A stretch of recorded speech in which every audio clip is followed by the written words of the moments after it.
Being a left-handed person, a lefty, is a blessing, or you didn't know. Come closer. Let me share a story with you. Today, I'm going to give you some lessons that is going to make you realize that having weaknesses, having limitations is also an advantage to you. And I'm going to share a story with you. Let's begin. Now, the story starts with Israel, God's own people. Israel had disobeyed God, and God put them in the hands of their enemies. And at that time, they were under King Eglon. So it came to a point, Israel repented of their sins. They were begging God for a savior. And God, being gracious as he is, sent out a savior to go and save them. And that is where this guy comes in, Ehud. Now, Ehud was from the tribe of Benjamin. And when the people of Israel cried to God to come and save them, he gave them this man, Ehud, who was a left-handed person. He was a lefty. And if that is not surprising to you, let me explain to you. In those times, being a lefty was seen as a disadvantage and a limitation to you because you couldn't have been a warrior. To be a warrior, you have to draw your sword from the left side, which means you have to be a right-handed person. And Ehud was a left-handed person, which means he couldn't have drawn his sword when he wanted to fight in battle. And this was his limitation. But he was the one God gave to the people of Israel to come and be their savior. Now, Israel prepared a letter to the king who they were serving, King Eglon. Now, they gave the letter to Ehud to send to the king. Ehud sent the letter to the king. And when he reached the palace, he went with some delegation. They searched everyone. And when they search you for sword, they search you for arrows, for anything that you can use to harm the king when you are visiting him. And the bodyguards who were doing the search knew that if anybody is going to hide anything or any sword, they are going to hide it on their left side so that when they are drawing it, they can draw it out with their right hand. So they searched everybody and they searched specifically their left side so that they will see whether they have knives or sword. This was the advantage of Ehud. They searched everybody, including Ehud. They seized all their knives and all their swords, but they couldn't find anything on Ehud. They allowed Ehud inside the palace to present his message to the king. After presenting the tribute to the king, he spoke nicely. They had a very nice time, and the king escorted him outside to go back to the people of Israel. As he stepped out of the palace, in the middle of the road, he turned and came back to the palace and told the guards that there is a specific message that he needs to give to the king, so they should allow him to see him one more time. The guards brought him to the king, and when the king saw him, he told the king straightforward that, "Oh king, live long. I have a message for you. It is specifically meant for only your ears, so permit me that I speak that message to you." Now, the king was so curious to listen to that message that he drove all his bodyguards away. He drove all his servants away, and it was left with the king and Ehud inside the king's bedroom. Bible says that the king was very fat, and he was very fat. He couldn't move himself as quickly as he wanted to move. So, after everybody had gone outside, Ehud told the king that, "I have a message for you. If I can come closer to you, I'm going to deliver the message to you." The king told him, "Come closer." So the king got up from his bed, and Ehud got up from his chair. He drew a knife from his right side and pierced it into the heart of the king. Bible said that he pierced it so deep that all the knife entered into the king's body. Imagine how long that knife was, and imagine being able to drive that knife through somebody. Nobody saw it. Nobody knew anything that was going on in the bedroom. And afterwards, Ehud got out from the bedroom and closed the door, and he left. When the guards came to check up on the king, the door was closed. So they thought that maybe the king was relaxing. So let us wait for a little while. They waited and waited and waited. Evening came and morning came. The king was not still up. So they went and knocked the door. There was no answer. And they pushed the door and entered. When they entered, they found out that the king was dead. Yes, Ehud killed the king with a sword. And he was successful because something that people saw it as a disadvantage on him, he used it for his advantage. He was a lefty, and he used that one to fulfill his God-given assignment.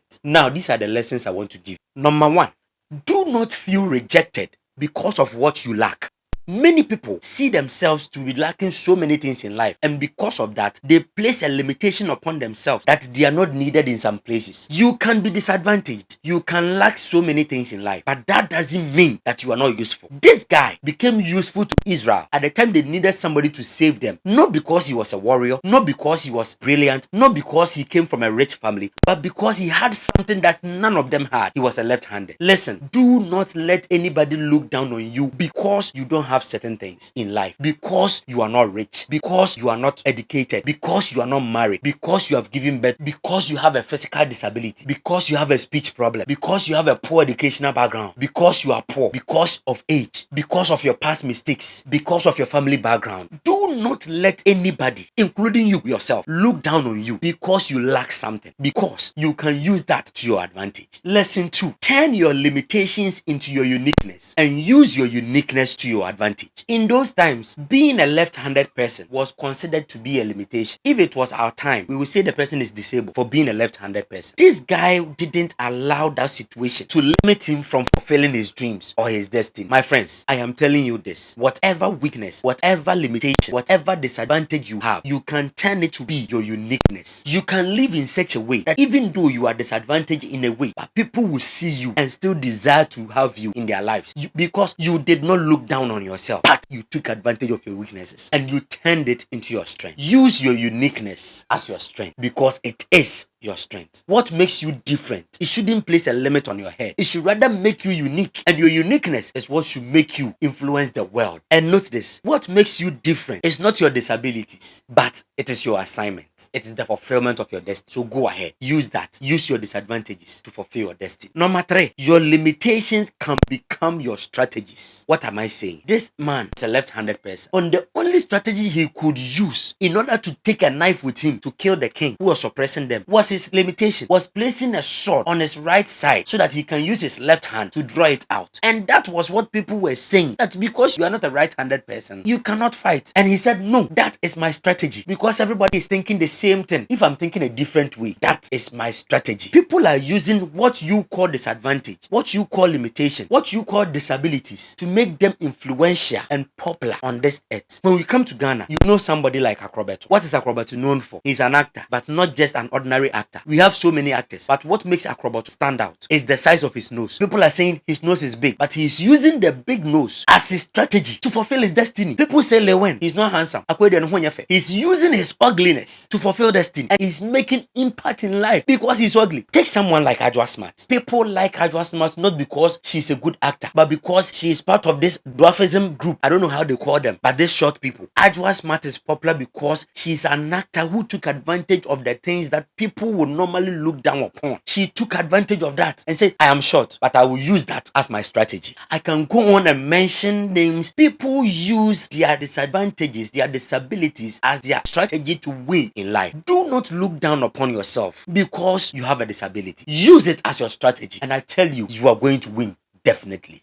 And the last lesson I will share with you: never despise what makes you different. I am too short. I am too tall. I am too old. I am too young. I can't walk. I can't see. I can't hear. I can't speak. I'm a stammerer. I'm a bow-legged. I'm a cripple. I didn't go to the university. I can't speak good English. I come from a poor family. Nobody knows me. I've not done any business before. I've not learned any trade before. I've not spoken in public before. Listen, all these excuses you are giving yourself are only things that are physical. As long as your mind is working, God is saying to you, give me what you think you have and I will use it to my glory. Never think that God is looking for perfect people before he can use. God used Moses, who had a speech problem. God used David, who was rejected in his family. God used Peter, who was a fisherman. God used Rahab, who was a prostitute. God used Abraham, who was barren. God used Jacob, who was a liar. God used so many people, not because they were perfect, but because they took advantage of what we call weaknesses, and they allowed God to use them even in their weaknesses to fulfill destiny. Let this sink in and ponder over this throughout the week, and you will know that you are not disadvantaged. You are useful and you can fulfill destiny. Now you know